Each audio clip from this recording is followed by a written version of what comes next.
Hello everyone. हमारे सामने एक क्वेश्चन है from the question paper, board question paper 2025-26 mathematics standard से। ओके, तो इस क्वेश्चन में बचा एक मिस्टेक भी है। उस मिस्टेक को हम करेक्ट करेंगे। ठीक है, पहले तो हम जो मेजरमेंट दी हुई है उनको लेके सॉल्व करेंगे और देखेंगे कि क्या मिस्टेक है। ठीक है, वो मेजरमेंट में ही मिस्टेक है। जो मेजरमेंट्स हमें दी है ना, जो यहाँ पर centimetre, M Q, N B, B Q, TP, इनमें ही कोई गलती है। उस गलती को ढूंढ के हम करेक्ट करेंगे और फिर दोबारा से इसको हम सॉल्व करेंगे। पहले तो हम गिवन मेजर से ही सॉल्व करके देखेंगे और देखेंगे कि क्या मिस्टेक है। तो स्टार्ट करते हैं बच्चा। अब क्वेश्चन में क्या लिखा है? In the given figure TP and T Q are tangent to a circle. इस गिवन फिगर में टीपी और टी क्यू टेंजेंट है। किस पे टेंजेंट है? ऑब्वियसली सर्कल पे टेंजेंट है। ठीक है, और उस सर्कल का सेंटर हमें एम दिया है और टीपी टेंजेंट एट पी पे और T Q tangent at Q पे with centre M touching another circle. और यही टेंजेंट्स एक दूसरे सर्कल को भी टच कर रहे, एक छोटे सर्कल को। देखो पॉइंटर पे ध्यान देना बच्चा, यहाँ पर कहां पर टच कर रहे? At A and B, touching circle with centre N at A and B respectively. तो यानी कि टी ए और टी बी भी टेंजेंट होगी। It is given that M Q is equal to 13 centimetre. M Q जो है हमारा 13 centimetre है और एन बी हमारा 8 सेंटीमीटर है। एन बी 8 सेंटीमीटर है और बी क्यू 35 सेंटीमीटर है। देखो बच्चा, ये बी क्यू और टेंजेंट टीपी। टीपी कौन सा टेंजेंट है बच्चा? ये वाला, ये जो टीपी। टीपी कितना दिया है हमें? 80 सेंटीमीटर। तो ये भी हमने लिख दिया 80 सेंटीमीटर। अब हमें इस क्वेश्चन में टोटल 4 पार्ट्स दिए हैं। वन बाय वन हम ईच पार्ट करेंगे। तो फर्स्ट पार्ट तो बच्चा हो जाएगा, इसमें कोई मिस्टेक नहीं है। तो इसमें फर्स्ट पार्ट में हमसे पूछा क्या है? Name the quadrilateral M Q B N. अब एम क्यू बी एन कौन सा क्वाड्रिलेटरल है? ध्यान देना, पॉइंटर पे ध्यान देना बच्चा, ये वाला M Q B N. M Q B N किस टाइप का क्वाड्रिलेटरल है हमें ये बताना है। टाइप ऑफ क्वाड्रिलेटरल में बच्चा हम स्क्वायर आता है, रेक्टेंगल आता है, पैरेललोग्राम, रोम्बस या ट्रेपेजियम या काइट, ये टाइप ऑफ क्वाड्रिलेटरल्स होते हैं।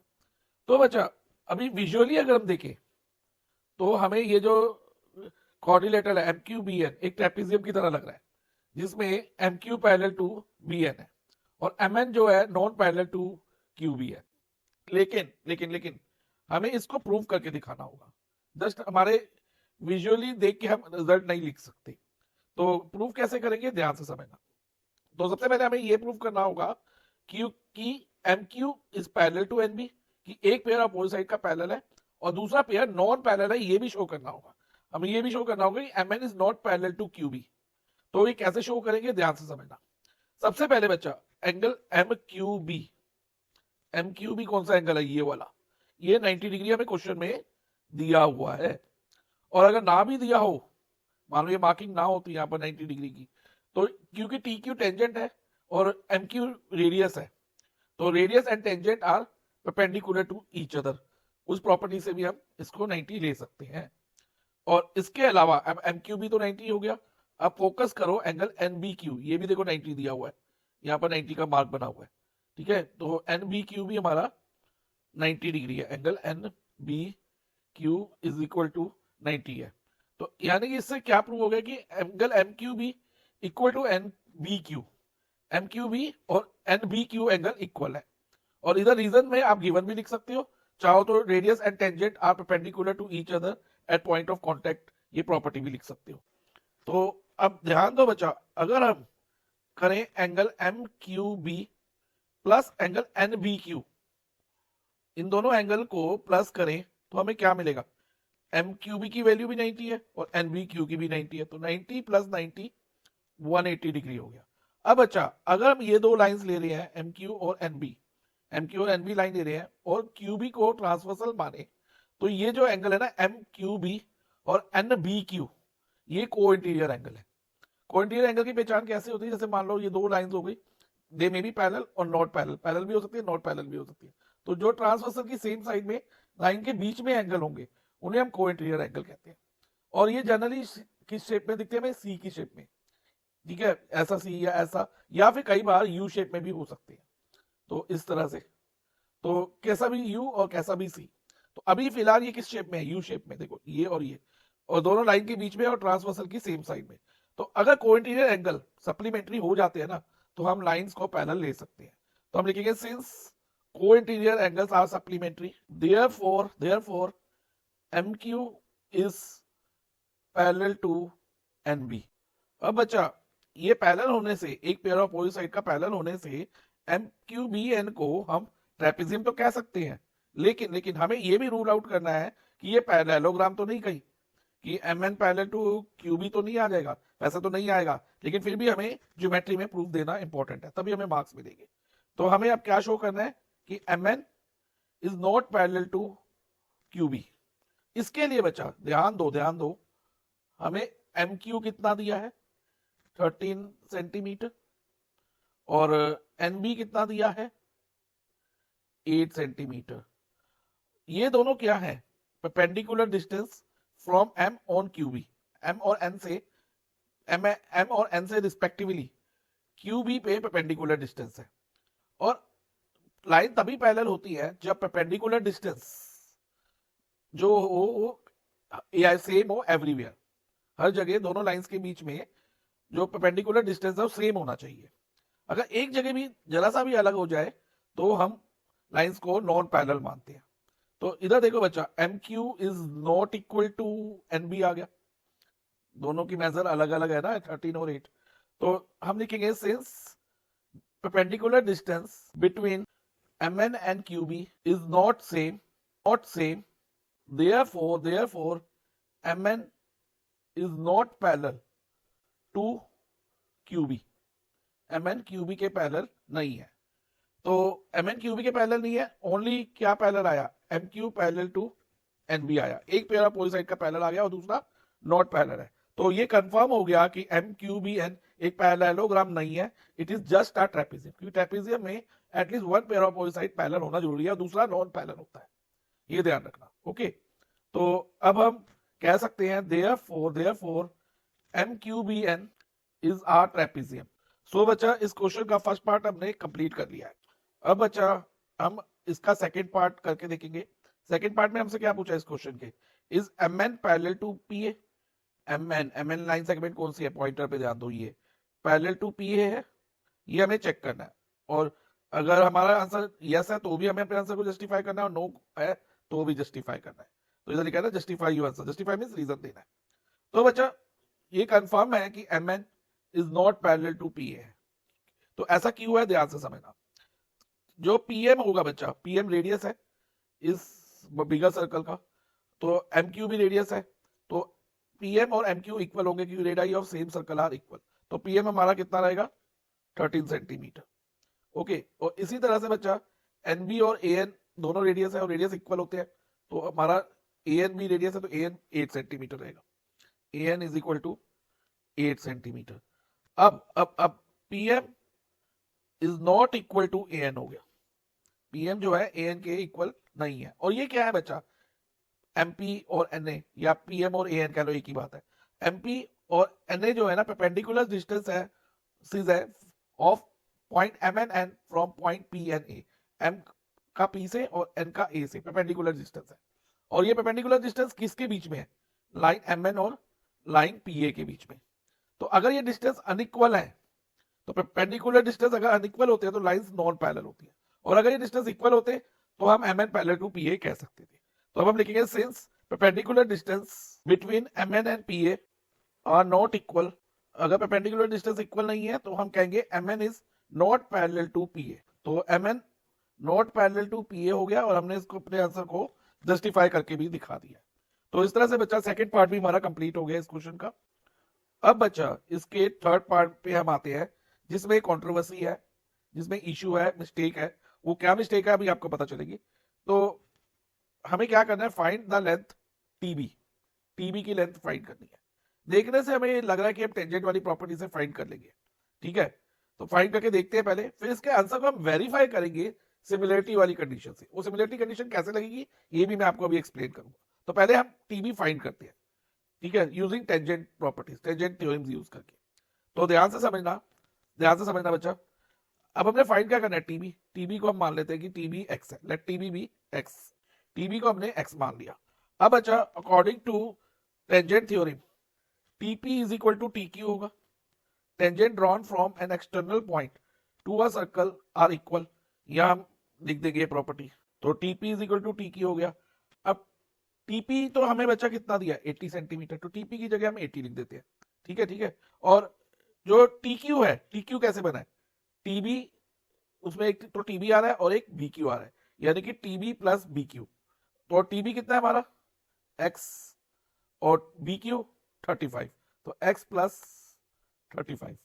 एक्स इज इक्वल टू क्या होगा हमारा, 80 minus 35। X is equal to 80 minus 35, और सो फाइनली 80 माइनस 35 हमारा 45 होता है, तो एक्स हमारा 45 सेंटीमीटर आ गया, यानी कि टीबी की लेंथ हमारी 45 सेंटीमीटर आ गई। अब अच्छा, अगर आपने इतना कर दिया है ना, तो आपके मार्क्स कंफर्म है, ये 1 मार्क्स आपको मिलेगा ही मिलेगा, कोई नहीं रोक सकता। ठीक है, बावजूद इसके कि अगर हम इस क्वेश्चन को सिमिलरिटी से करें और एक्स की वैल्यू टीबी फाइंड करें, तो आंसर थोड़ा डिफरेंट आएगा। और वो क्यों डिफरेंट आएगा, क्योंकि जो मेजरमेंट है ना, वो हमें गलत दी हुई है, क्योंकि उससे भी आंसर तो सेम आना चाहिए, हम किसी भी मेथड से करें। तो अब अगर हम इसमें सिमिलरिटी वाली कंडीशन लगाएं, तो हमें क्या करना होगा, हमें mn को एक्सटेंड करके t तक ले जाना पड़ेगा। और ये एग्जैक्टली अगर हम स्टेट mn को प्रोड्यूस करेंगे, तो ये t पे जाके मीट करेगा ही करेगा, क्योंकि जो लाइन सेगमेंट होती है ना सेंटर से, तो वो मीट करती है सीधा जाके टेंजेंट के इंटरसेक्टिंग पॉइंट पे, एक्सटर्नल पॉइंट पे मीट करती है स्ट्रेट लाइन। तो mnt हमारी स्ट्रेट लाइन है, ये कंफर्म है।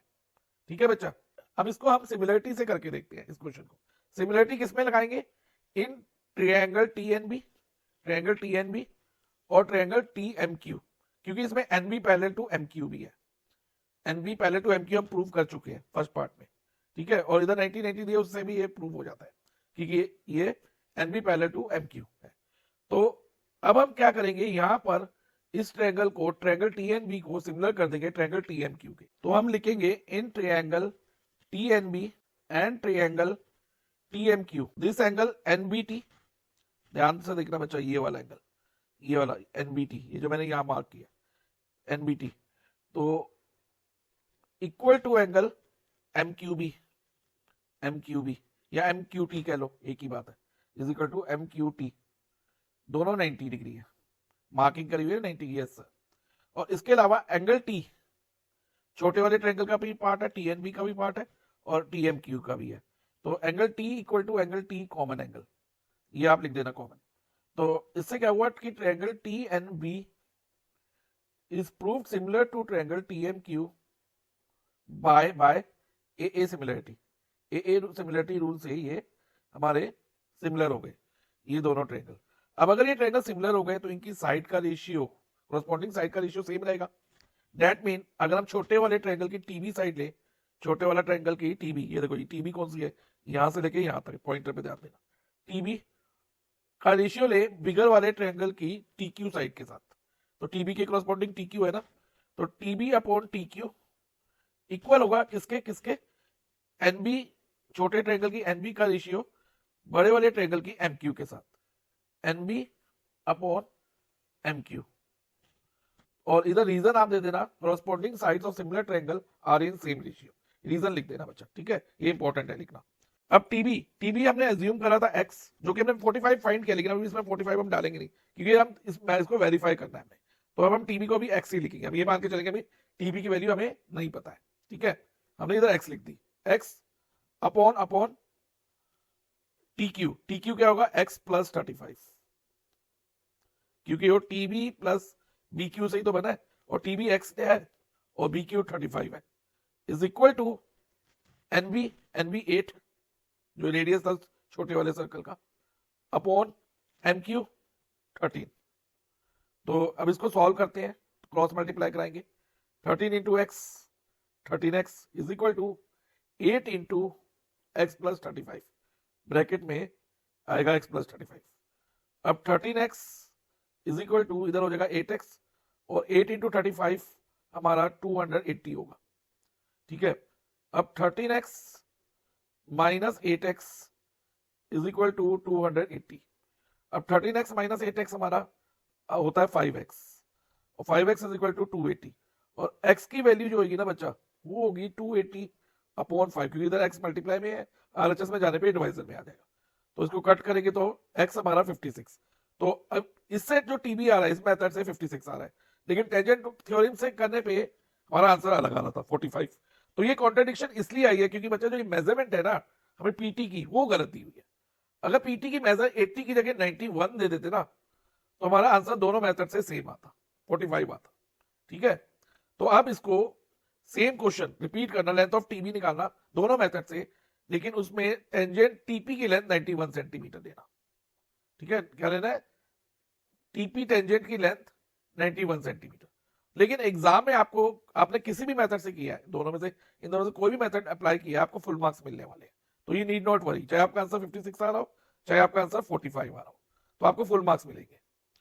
ठीक है, तो इस तरह से बच्चा हमने कंट्रोवर्सी का एंड कर दिया है। अब मैं नेक्स्ट वीडियो में इसको, इस जो टीबी की लेंथ है, इस क्वेश्चन को दोबारा सॉल्व करके टीबी की लेंथ फाइंड करेंगे, और हम इसको उसमें जो वो लेंगे ना टीपी की लेंथ 91 सेंटीमीटर लेके करेक्ट मेजर लेके सॉल्व करेंगे। ठीक है, तब तक आप खुद से सॉल्व करके देखना है इसको। अब बच्चा ये तो हमारा थर्ड पार्ट भी हो गया। अब बच्चा इस तरह की सिचुएशन आपके सामने आ जाती है ना फ्यूचर एग्जाम्स में, अब जो जिन बच्चों ने 10th का एग्जाम दिया है उनको तो एक्सपीरियंस हो गया होगा। अब ध्यान रखना, जब भी इस तरह की कंफ्यूजन हो जाए, आ जाए, इस तरह की मिस्टेक आ जाए, तो आपको एक किसी भी मेथड से सॉल्व करके रिलैक्स करना है, और ये मान लेना है कि आपने जो लॉजिकल मेथड अगर लगाया है तो आपका आंसर करेक्ट है। ठीक है, लॉजिकल मेथड लगाया और कैलकुलेशन ठीक है तो आपका आंसर करेक्ट होगा, आपको फुल मार्क्स मिलेंगे। ठीक है, और कई बार क्वेश्चन में गलती होती है तो इसलिए उससे घबराने की जरूरत नहीं है, इससे जो बाकी क्वेश्चन को करने में भी आपको कॉन्फिडेंस मोरल डाउन हो सकता है। तो इसलिए ध्यान रखना, इन चीजों को अवॉइड करना है और आपको नेक्स्ट क्वेश्चन में बढ़ना है इसको सॉल्व करके। अगर मान लो इसका आपका आंसर 45 सेंटीमीटर आ गया था पहली बारी में, तो आपको इसको करके आगे करना था, आपने क्योंकि बिल्कुल करेक्ट लॉजिक लगाया था, टेंजेंट की जो प्रॉपर्टीज लगाई थी बिल्कुल सही लगाई थी, तो आपके मार्क्स आपको फुल मिलेंगे। और अगर बाई चांस आपने टेंजेंट वाले से ना करके इसमें कंस्ट्रक्शन करके कि एंटी को मीट करा के टी तक, तो सिमिलरिटी की कंडीशन से करते तो आपका आंसर 56 आता, तो भी आपका आंसर करेक्ट माना जाएगा। क्योंकि एक जो इधर मिस्टेक है इस क्वेश्चन में, वो मेजरमेंट में मिस्टेक है, मैंने आपको बता दी है। ओके, तो ये ध्यान रखना, और यही बात बच्चे जो अब न्यू स्टूडेंट्स आएंगे एग्जाम में उनको ध्यान रखना है। और इस क्वेश्चन से हमें एक चीज और सीखने को मिलती है कि अब हमें रोट लर्निंग नहीं करनी, रट्टाफिकेशन नहीं करना कि बस हमने एनसीईआरटी क्वेश्चन देखे, ये क्वेश्चन ऐसे हुआ तो ये भी ऐसे होगा। अब हमें कॉन्सेप्ट बिल्ड करने हैं, कॉन्सेप्ट को समझना है, और कॉन्सेप्ट अगर आपके क्लियर है तो आप कोई भी क्वेश्चन इजीली कर सकते हो। ओके, तो होप आपको भी क्लियर होगा ये डाउट। अब इसका एक पार्ट, फोर्थ पार्ट और बचा हुआ, वो भी हम कर लेते हैं। अब फोर्थ पार्ट में हमें बोला है फाइंड लेंथ mn, हमें लेंथ mn फाइंड करना है। देखो mn ये वाली लेंथ है, पॉइंटर पे ध्यान दो, और ये कौन से ट्रायंगल का पार्ट है, इधर अगर बच्चा यहाँ ये 90 बन रहा है, पॉइंटर पे ध्यान दो, इस जो ये डॉटेड लाइन डली हुई है, तो यहाँ पर अगर हम पॉइंट R मार्क कर ले तो जो mn है ना वो राइट ट्रायंगल MRN का पार्ट है, क्योंकि ये 90 है तो ये वाला पार्ट भी 90 होगा, तो MRN जो है एक राइट ट्रायंगल हो गया और mn उसका पार्ट हो गया। और mn एक हाइपोटेन्यूज भी है इस ट्रायंगल का, क्योंकि 90 के सामने वाली साइड हाइपोटेन्यूज होती है, तो हम पाइथागोरस यूज करके mn निकाल सकते हैं, लेकिन उसके लिए हमें Rn की वैल्यू और Mr की वैल्यू चाहिए होगी, Rn और Mr की दोनों की वैल्यू चाहिए होगी। तो Rn की वैल्यू और Mr की वैल्यू निकालने के लिए हमें Rq की वैल्यू की जरूरत पड़ेगी। तो Rn और Rq की वैल्यू हमें इस क्वाड्रिलैटरल से मिलेगी, RQBN से। अगर हम इस क्वाड्रिलैटरल को क्या प्रूव कर दे, पैरेललोग्राम प्रूव कर दे, तो ये जो हमारा होगा ना क्वाड्रिलैटरल पैरेललोग्राम बन जाएगा, और इसकी जो अपोजिट साइड है वो इक्वल हो जाएगी, यानी कि QB और Rn इक्वल हो जाएंगे, तो Rn हमारा 35 आ जाएगा, और NB इक्वल टू RQ हो जाएगा, तो RQ हमारा 8 आ जाएगा, और 13 में से 8 माइनस करके हम MR निकाल सकते हैं। लेकिन इसको अब पैरेललोग्राम कैसे प्रूव करें ये ध्यान से समझना। अभी हमने स्टार्टिंग में ये प्रूव किया था फर्स्ट पार्ट में कि MQ पैरेलल टू NB है, प्रूव किया था ना, यस सर। तो हम ये भी कह सकते हैं कि RQ पैरेलल टू NB, इसमें लिख देना प्रूव्ड, कि हम ये प्रूव कर चुके हैं, प्रूव्ड इन फर्स्ट पार्ट, तो ये लिख देना रीजन में RQ पैरेलल टू NB के लिए। और अब हमें नेक्स्ट प्रूव करना है Rn parallel to QB। R N parallel to Q B करने के लिए बच्चा, यहाँ पर अगर मैं एंगल 1 मार्क कर दूं जो ये 90 वाला है, और यहाँ पर एंगल क्यू में 2 मार्क कर दूं, एंगल क्यू जो है यहाँ पर 2 मार्क कर दूं, तो एंगल 1 और इक्वल टू एंगल 2 होगा, दोनों 90 डिग्री है। और ये दोनों किस टाइप के एंगल है? एफ टाइप, यानी कि कॉरेस्पॉन्डिंग एंगल्स। तो कॉरेस्पॉन्डिंग एंगल कैसे पहचानते हैं हम? जैसे दो लाइंस हो गई, पैरेलल या नॉन पैरेलल, ये वाला एंगल और ये वाला एंगल, जनरली ये एफ बनाते हैं, उल्टा सीधा कैसा भी एफ, देखो उल्टा एफ बन रहा है ना ये इस एंगल में, तो ये कॉरेस्पॉन्डिंग एंगल है। अगर कॉरेस्पॉन्डिंग एंगल इक्वल हो जाते हैं तो हम लाइंस को पैरेलल कह सकते हैं।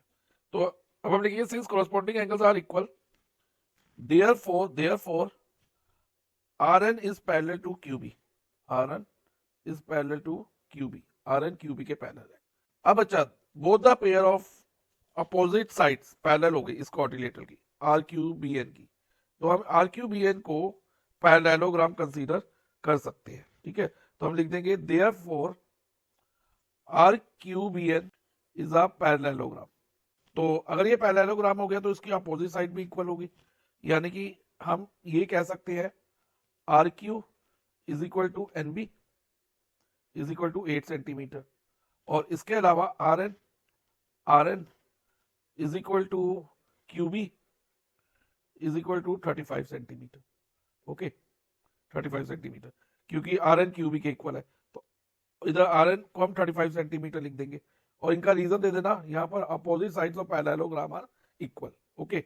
अब इतना करने के बाद अब हमें चाहिए लेंथ MR की, RN की तो आ गई, MR की लेंथ चाहिए, उसके बाद पाइथागोरस से हम MN की फाइंड करने के, तो RM की या MR की लेंथ फाइंड करने के लिए ध्यान दो बच्चा, हमें QM दिया है equal to 13, QM is equal to 13 centimetre, और अगर हम QM को ब्रेक करें तो ये दो पार्ट में ब्रेक हो जाता है, एक तो MR और दूसरा RQ, तो MR plus RQ is equal to 13 centimetre है, ठीक है।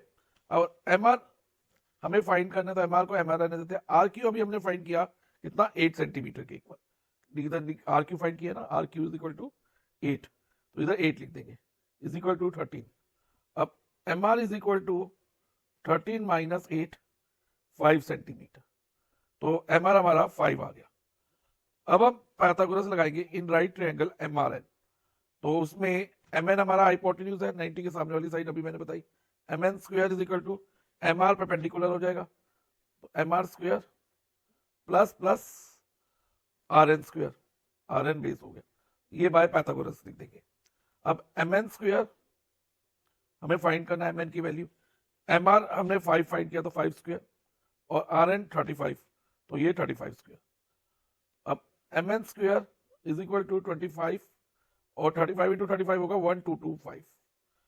अब MN square is equal to, इन दोनों को प्लस करते हैं तो हमारे पास आता है 1250, और MN की वैल्यू क्या होगी, स्क्वायर रूट ऑफ 1250। अब 1250 का स्क्वायर रूट फाइंड करने के लिए हम 1250 को प्राइम फैक्टराइज करके देखेंगे, 1250 को प्राइम फैक्टराइज करेंगे, तो इसको अगर हम प्राइम फैक्टराइज करते हैं तो यहाँ पर आता है 250, देन अगेन ये 5 से जा रहा है 50, फिर 5 से जा रहा है 10, अगेन 5 से डिविजिबल है, तो इधर 2, और 2 किससे जाएगा, 2 से, क्योंकि 2 is being a prime number, तो इधर 1 आ जाएगा। अब एक 5 का पेयर बन रहा है, देखो बच्चा एक और 5 का पेयर बन रहा है, तो दो 5 हमारे 12 देंगे, तो 5 इंटू 5 25। अब MN की जो वैल्यू होगी ना, वो होगी, एक तो 5 इंटू 5 25, और जो 2 अनपेयर्ड रह गया उसको अंडर रूट में ही लिख देंगे, 25 रूट 2 सेंटीमीटर, तो MN हमारा 25 रूट 2 सेंटीमीटर हो जाएगा।